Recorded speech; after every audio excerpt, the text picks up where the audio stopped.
Tucker Carlson invited a Democratic candidate named Pat Davis on his show to discuss the issue of guns. And what unfolds is pretty awesome. Watch. Well, a politician's job is to appeal to voters. Left-leaning voters don't like the NRA. Pat Davis is a Democrat running for Congress in New Mexico. Put two and two together, and Davis has produced a new ad where he expresses his view of the NRA unambiguously. But you decide. The NRA. Their pro-gun policies have resulted in dead children, dead mothers, and dead fathers. I'm Pat Davis, and I approve this message because if Congress won't change our gun laws, we're changing Congress. Pat Davis joins us tonight for New Mexico. Pat, thanks for coming on. Hi, Tucker. So that's the ad, F the NRA? Kind of moronic, no? That's it, just 15 seconds, but it got a whole lot of attention and started a new conversation about guns, and I'm grateful for that. But doesn't it degrade you? I mean, you use the F word in an ad. I mean, if you have a position, state it, but F the NRA? I mean, come on. Well, Tucker, I mean, look, being polite, it hasn't made our schools any safer. It hasn't protected police officers like I used to be. If a cuss word on TV offends you more than pictures of dead children in Parkland or Newtown, then your priorities are all wrong. I was a cop when the assault weapons ban was in place, and it worked. Hold on, wait, so I don't care if you were a cop or not. Let me ask you a question. It's not an either or, and it's not that I'm so offended. Politeness doesn't work. Do you think rudeness will? Is rudeness going to save lives, do you think?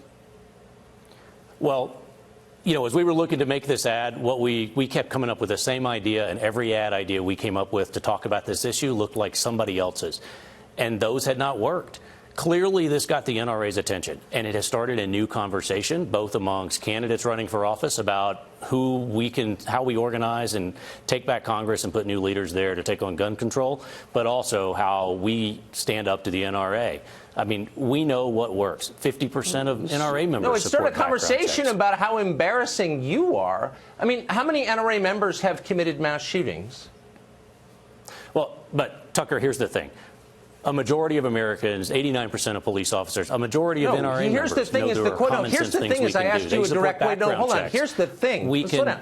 You just released an ad that said F the NRA, which I'm sure back at your fraternity house they loved. But let me ask you an adult question. How many NRA members have committed mass shootings? Tucker, this is about the organization itself. My family grew up when I was growing up. I'm asking you about the organization we're members of itself. The NRA. It's not the NRA than my dad's organization. It is when F their the only NRA. response to a but mass how shooting many is members? more guns in our But how many schools. of their members? They are. Hold on, they have millions of members. How many of them have? They do, and I've been hearing from them all week. Look, I've been hearing from them all week because the NRA made us their target. We've started a new conversation, and what I've also heard from are parents in Parkland, in Virginia, in Newtown who donated to keep the ad on the air because they want people in Congress to finally step up. So you're really doing a public if the NRA service. Wants to You're saying an AR-15 can shoot 150 rounds in 15 seconds. So would it have a 150-round magazine? What would that? Hold on. Let me ask. Let's be specific. That's your ad. What would that magazine look like, the 150-round magazine? Exactly like the magazines that Las Vegas police officers pulled out of that hotel room. They had 50 and 100-round magazines, and that weapon was capable. Oh. No, and 50 so you can fire. It is physically possible to fire. It's not. I mean, these are rhetorical questions. You don't know what you're talking about. And I know that you were a police officer. You claim to have been. No AR-15 can fire 150 rounds in 15 seconds. That's untrue. And if you believe it is true, then you're not qualified to have a conversation about guns. People are laughing at you because you are ignorant. You don't know what you're talking about. No, that's just untrue. We take exactly the word of the police officers in Las Vegas, who I trust, who ran into that room to save people down below and found the weapons that were modified with bump stocks that would allow them to do that. So they say an AR-15 can shoot. What do you think would happen to the barrel in 15 seconds if you put 150 rounds? It would melt. So I guess my point is, if you're going to take on the NRA and be Mr. Tough, I was a cop guy, maybe you should know what you're talking about, but you don't. You're putting something on television that's demonstrably wrong, that's physically impossible, and all of your voters are like, oh, yeah, this guy knows what he's talking about. He was a cop. But you don't know. So maybe you should apologize for it. I'm not apologizing for taking on the NRA. I'm just trying to. Doing it. Oh, okay. I think you should apologize for saying something that's factually politeness untrue. Have not changed the conversation. We need new folks Yeah, that's why I'm not being polite. I'm trying to get a real conversation going here. Yep. But you don't know what you're talking about, so maybe you shouldn't be in a position to make decisions because you don't understand the issue. Because you just told me with a straight face that an AR-15 can fire 150 rounds in 15 seconds. Ooh, surprise, it can't. So maybe you should admit that and move on to something you understand. Would you do that? Tucker, we're going to go. We're not. This is exactly the type of arguments that don't get us where we need to be. We need new leaders in Congress. Oh, it's not That's like F the NRA. That's the kind of argument we need. Oh, I thought politeness didn't work, tough guy. Politeness is not working so far. If you woke up on Mother's Day and don't have your kid anymore, you know what works? Actually, facts work. Why don't you get some facts? Oh, Pat, do you like this new mode of communication we have? F the NRA, Pat. It'd be great to have tough guy. It'd be great Learn to have something a about conversation. guns and get back to me. Interview over. Yeah, because you don't know what you're talking about. That got hard to watch after a while. That was hard to watch. Okay, so let's break it down here. Now, I consulted somebody who I would consider a gun expert that I know personally, and he told me, no, it's not possible to shoot 150 rounds in 15 seconds. So basically, Tucker Carlson was right on the substance of the second half of that conversation there. But, I mean, let's be clear about something. That is nuanced trolling, because that's irrelevant to the larger question of, hey, do we have guns that are legal that fire too many bullets in too short of a time frame? Because the answer to that question is yes. So we can say that Pat Davis is wrong on the substance of shooting 150 rounds in 15 seconds or whatever the fuck it was. He's dead wrong about that, and he shouldn't be play so loosey-goosey with the facts like that. If you want to make an argument, you should come correct so that you don't run into a situation like people on the right mocking you for being factually wrong, and then that, in their mind, takes away from your broader point. So he's wrong on the substance of it, but at the same time, on the broader point of, hey, should we regulate these guns because they fire too many bullets in too short a time frame, he's right about that point. So he's wrong with the specifics, and fuck him for that, but he's right on the broader point, which is something that Tucker Carlson doesn't really touch on. Tucker Carlson sticks to the hammer away on the fact that he's wrong on the exact fact about how much it could shoot and how small a time frame, but he doesn't really address the broader question, which is, hey, Tucker, should there be a ban on high-capacity magazines, for example? Should there be a ban on bump stocks? Because and this gets to the first half of the conversation. In the first half of the conversation, Tucker is dead wrong. So he used the argument of how many NRA members have committed mass shootings. What? That is a complete red herring. I don't know what the answer is. I assume the answer is low or non-existent, which is why he brought it up, or at least that we know of it's low or non-existent. But that's a red herring, because the real question, Tucker, is the policies the NRA repeatedly pushes for, how many deaths are attributable to those policies? So, for example, if there was another 24 hours in the waiting period when Dylan Roof bought his guns legally, he would have failed a background check. So that's one that even other Fox News hosts like Chris Wallace have pointed out when it comes to background checks. Like, hey, maybe we should have a little bit longer of a waiting time so we can wait for more information so that we can reject gun sales to people who should have their gun sales rejected. Now, the NRA doesn't like waiting periods for guns. So, hey, the fact that they pushed for a policy that was then an operative problem in one of the mass shootings, that's a problem.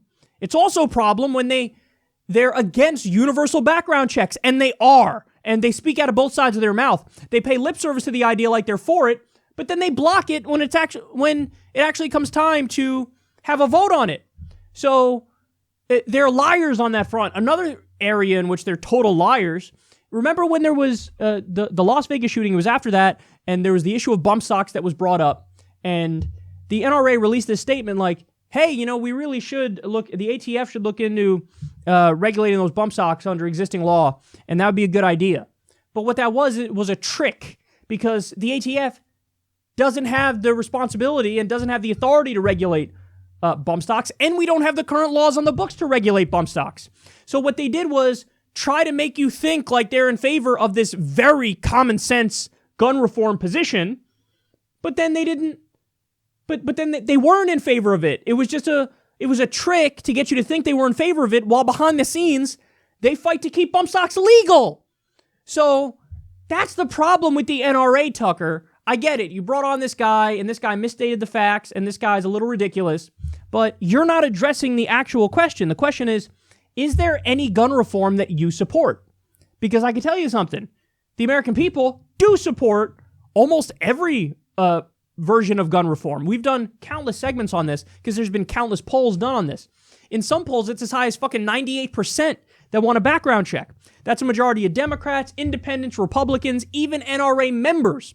Not the leadership of the NRA, who are bought by the gun manufacturers, but NRA members. So, should we have universal background checks? Yes. Should we have a ban on high-capacity magazines? Yes. About 60% of Americans agree on that one.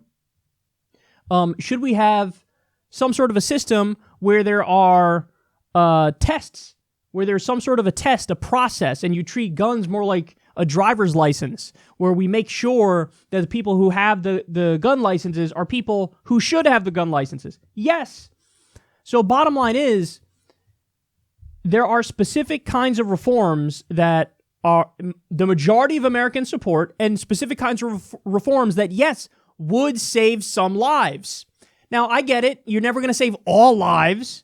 And that's inevitably the argument that pro-gun people fall back on is, well, after there's some form of gun regulation and there's a mass shooting, they love to go, see, it didn't stop it. We're talking about in the aggregate, you jackasses. We're talking about the macro picture. If you can reduce gun violence by 50%, let's say, while at the same time still having a system that allows law-abiding people to have guns, well, then who the fuck can be against that? And that's the point. Nobody is against that except the leadership of the NRA. And Tucker Carlson is dodging the real issue, which gets to the final point. No, Tucker, just admit it. You are triggered by when he says fuck the NRA. Just admit it. He's like, no, I'm not offended, as you proceed to explain why you're offended by it. It makes you look kind of stupid, doesn't it? Well, actually, no. When you have the NRA pretending like they're in favor of regulating bump stocks while working behind the scenes to make sure bump stocks don't get regulated, yeah, fuck them. Fuck them for being two-faced liars, for pretending like they're in favor of common sense reform and then stabbing everybody in the back by fighting against it. Fuck them. They're not in favor of universal background checks, Tucker. Over 90% of Americans are. Fuck them. Why should they have the right to control our democratic process more than the people of this country? They shouldn't. And you're not addressing the underlying question. So yes, that guy's a little bit of a weirdo, and I don't think he's good at arguing his position at all. I mean, he was bumbling and falling all over himself, and that ad was misleading. There was a second ad he showed that you didn't see, but the argument over can you fire 150 rounds in 15 seconds or whatever it was, there was an ad where he mentioned that, and Tucker took him to task over, you're wrong on the facts about that. But let's not keep your eye on the ball here. On the issue of should we have some form of gun regulation, the answer is yes. The answer is yes. And Tucker dodges that question and nuance trolls and calls him out on a technicality because that's the way that Tucker can walk away from this looking like he won the argument. So, I think that the guy, Pat Davis, shouldn't have released the ad that is wrong about how much you can fire in what time frame. But I have no problem with the fuck the NRA ad. And Tucker's obviously triggered by that. And perhaps he should find his safe space.